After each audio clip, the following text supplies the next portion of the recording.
It's about the contracts for the future and for right now. What happened today on Locked On Chiefs? From the land of the free and the home of the Chiefs, this is the Locked On Chiefs podcast.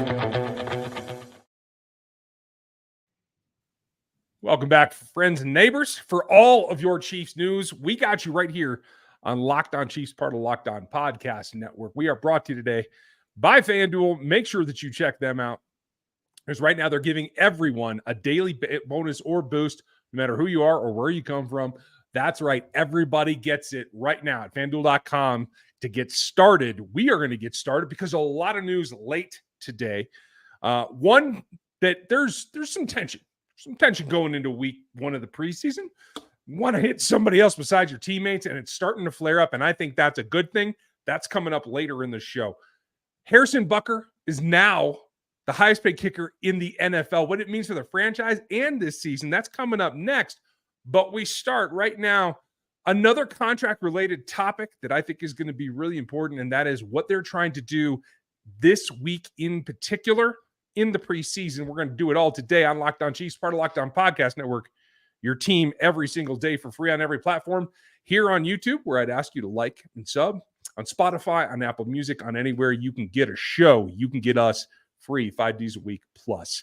You can also get us at 816-357-8781 on our text line for our insiders. Thanks for making us your first listen, like all you locos do. Make sure you check out another Locked On show for your next one. This is Chris Clark from Chiefs Corner, breaking down the cap for you, making sure you know everything about the quarter stats that you need to know.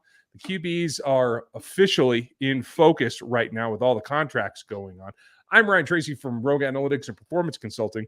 My latest piece on NFL33.com is also around the quarterback market and just how rare Patrick Mahomes is and what it sets everybody else up for in terms of avoiding risk. So check that out at NFL 33. It's free and unlocked for everyone right now.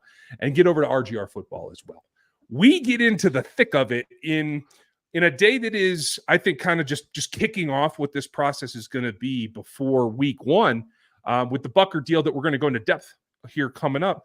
We also got the report today that it's been confirmed, at least from a couple of sources, to our friends over at The Athletic, that the Chiefs are actively trying to sign 2 more of their free agents in this coming free agent class, in Creed Humphrey and Trey Smith. A pair of guys that kind of go hand in hand as a pair most of the time. But we've had a lot of speculation over the last year about what would come of it. Trying to get them both done is kind of earth-shattering for a lot of people's prognosis for next season. How did you take the news, and what do you think of it cap-wise, Chris? It's going to be tough. I do think that this was the move that needed to be done, and I know we're going to talk about Butker in a second, but the reason that becomes a bigger issue is because it potentially has the ability to maybe lower the cap number for Butker in 2024, which would give them more space in 2024 to make a signing. They don't really have a lot of places where they can make restructures right now, so they're going to have to get creative if they're going to try to sign these 2 guys specifically to a contract. And the bigger question when you start looking at this is, let's just figure that the floor for Creed Humphrey is Jason Kelsey's 14.1. I'm going to round it up to $15 million a year for him.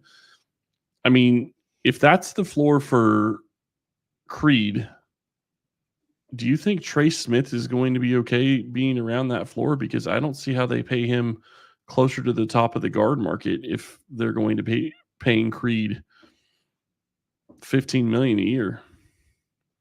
I mean, I think those two, if you're going to sign both of them, I think they have to be close to the same kind of contract. I do think that makes some sense, especially given across the rest of the offensive line room on this roster. You're right that's the tough part, because the market for the guards has been so crazy of late that it's drastically outgrown what the centers have. But I will say this. These guys want to play together. They've known each other since high school. They are better together. I will argue this, despite what Madden might have to say, they're better together than they could be separately, in my opinion. Trey Smith isn't going to go to another team and get a better center. I don't know that Creed Humphrey's going to get another right guard that you might get somebody that's close, like performance-wise, but the comfort level isn't going to be there. The understanding isn't going to be there. The ability to hang out on the field, off the field, understand what each one is doing with your eyes closed is just not something that grows on trees. And so I do think probably both of them are more likely to want to stay to play, not just for this team and what comes after this season, however long this dynasty goes on, but also to play with each other. Well, and to play with Patrick. And so what you're telling me, though, it sounds like is we're not going to see Creed find somebody else that's going to wear the Chiefs overalls with him and be on social media. Ding. Fair enough.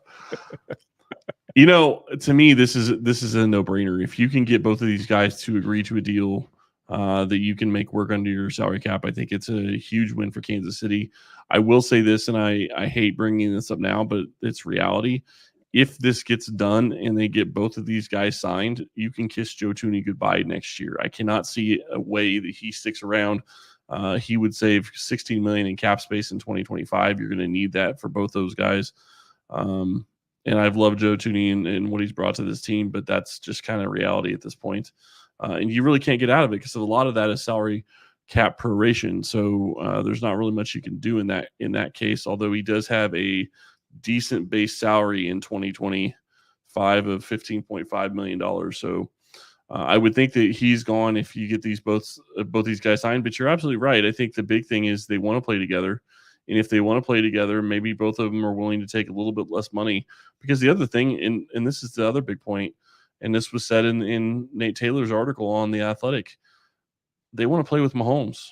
They both realize the position they're in and what they're going to be, the position they're going to be in for the rest of their careers for the most part. If they sign another, 4 or 5 year deal, I mean, that's pretty much going to be both of their careers at that point. So I do think that that's a huge deal, and it's going to be curious to see what's able to get done if the Chiefs are able to get it done. And again, like I said, I think the Butker thing is one of those things that kind of is one of the first dominoes to fall, and then now you're moving on to probably Creed first and Smith second. I think that's probably accurate. I will say this too, like it's about total compensation probably. If you're talking, if you can get this done for both of them at like 33 million or below, I think you're probably okay for your projection overall about where the cap's going, where the line group is going, where the roster's going overall. Would you agree with that, given everything you know about the cap?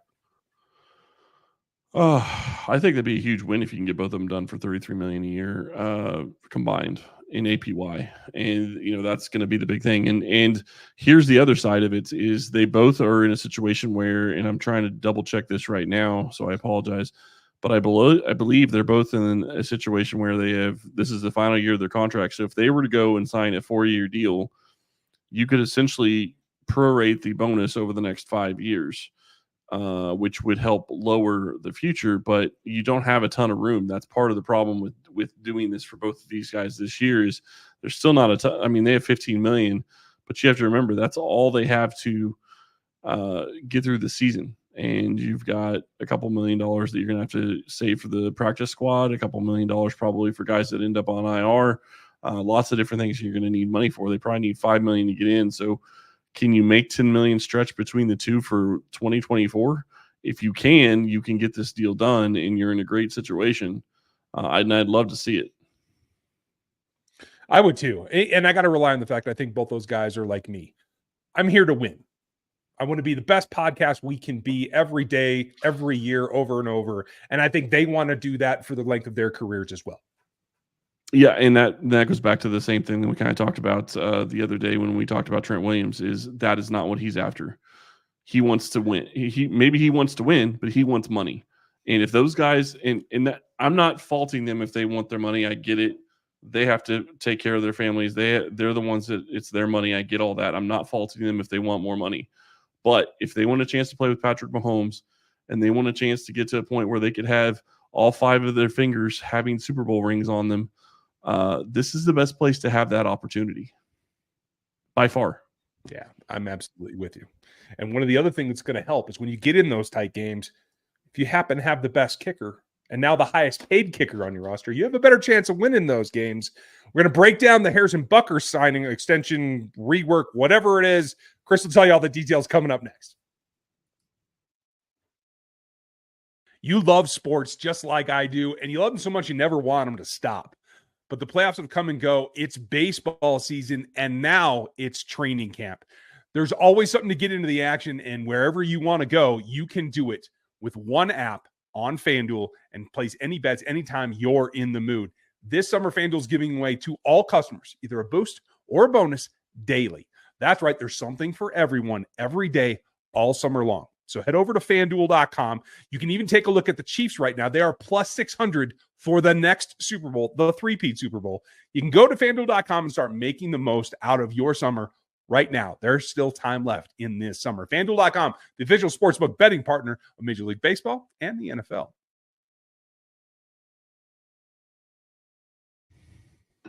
Make sure if you want NFL all the time, every single moment of the day and night, check out Locked On NFL Today. We are on there at least twice a day. You will see a ton of information all around the league. Whenever you're available, it's available here on YouTube and on Amazon Fire TV. That's Locked On NFL Today on the platform.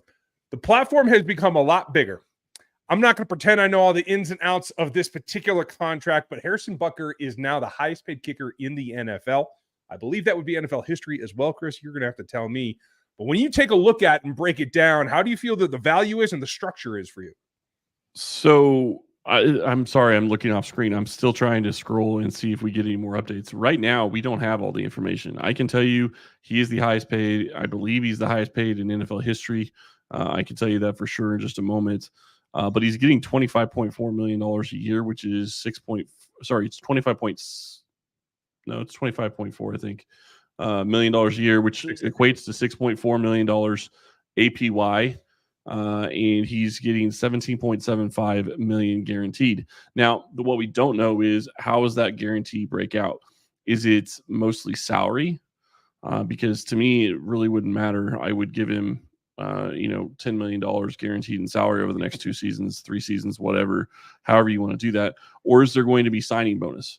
Because if there's signing bonus, then that is going to be something that you prorate over the next 5 years, which would technically give them an opportunity to bring his cap number down for the year, which is around $5 million. I'm not sure that that's going to end up being what happens. But at this point, I do think it's obviously awesome that they got this done. I was expecting them to get a extension done with Butker. Puts him as the highest paid kicker, but he deserves it. I mean, go look at what he's done for this team time and time again. Yeah, he had a down year in 2022, but he was injured most of the year. And look what he did in 2023. He missed, I think, maybe 2 kicks the entire season and went 6 for 6 and 50-yard field goals late in the season and in the playoffs. I mean, he's clutch. And you don't have a Super Bowl ring if you don't have Harrison Butker on this team. I will just say it that way. Look at what happened to the Buffalo Bills kicker who had been good all season long and missed a field goal against the Chiefs.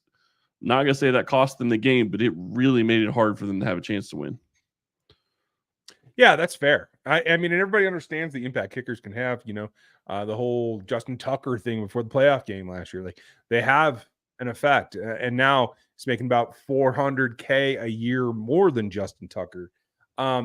My question becomes, and I'm not saying either way, this is serviceable in my opinion.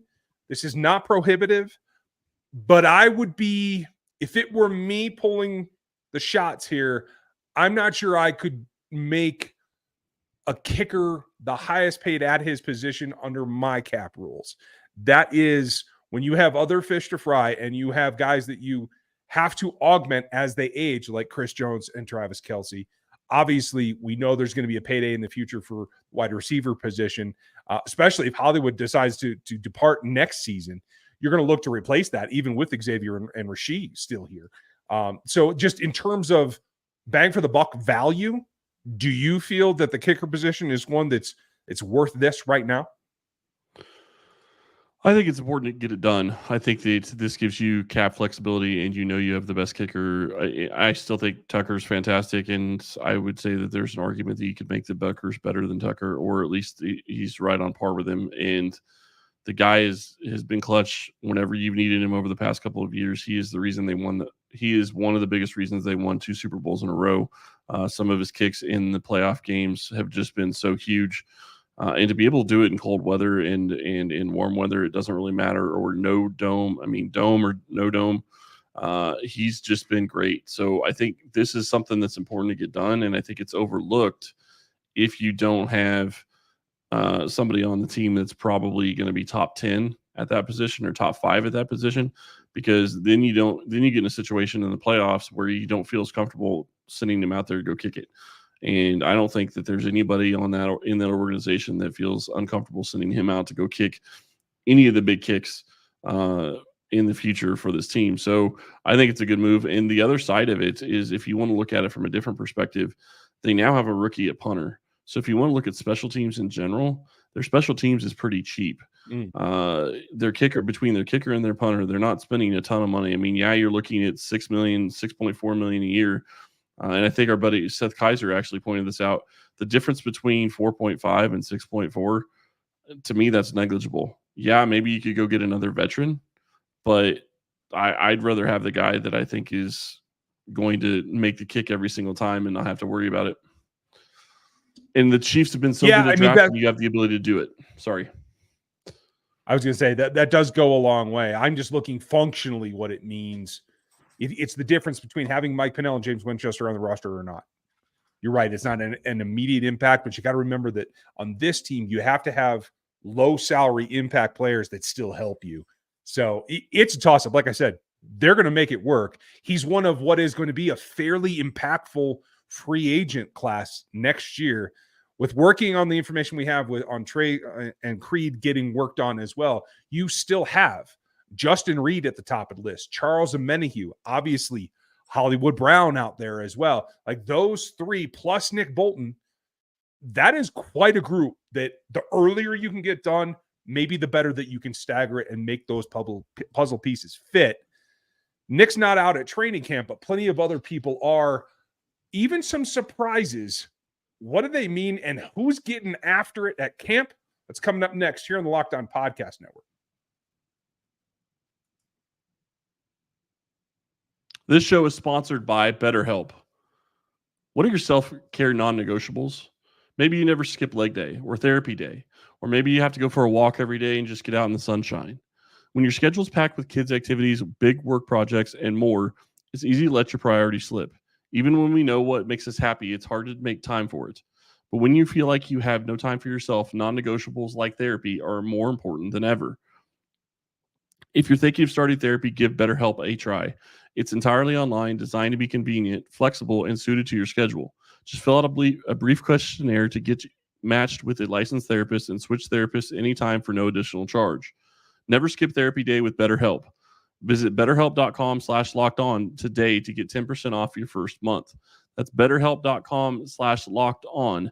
BetterHelp.com/lockedon. Help.com/lockedon.